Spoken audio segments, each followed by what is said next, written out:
জুবিনদাৰ গান শুনি শুনিয়ে আজি আমি আমাৰ 12 ঘণ্টীয়া যাত্ৰাটো আৰম্ভ কৰিছোঁ। প্ৰথমে আমি NJPৰ পৰা গেংটকলৈ আহিলোঁ, 5 ঘণ্টাৰ পৰা 6 ঘণ্টা লাগিছে প্ৰায়।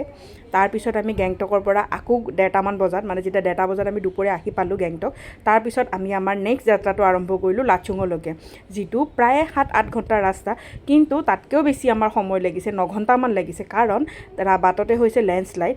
আৰু আমি একফালৰ পৰা লাকিও আৰু একফালৰ পৰা আনলাকি বুলিও ক'ব পাৰি।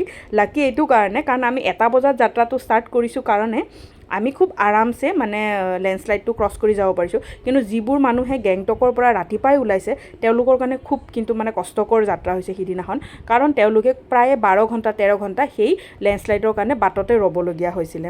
তাৰপিছত এইদৰে আমি ছিকিমৰ বাটৰ এনেকুৱা ধুনীয়া ধুনীয়া দৃশ্যবোৰ চাই পিনে আমি আমাৰ যাত্ৰাটো আৰম্ভ কৰিলোঁ। আৰু তাৰপিছত কি হ'ল, লেণ্ডশ্লাইডটোত কি হ'ল আকৌ আপোনাক লগ পাই কৈ আছোঁ।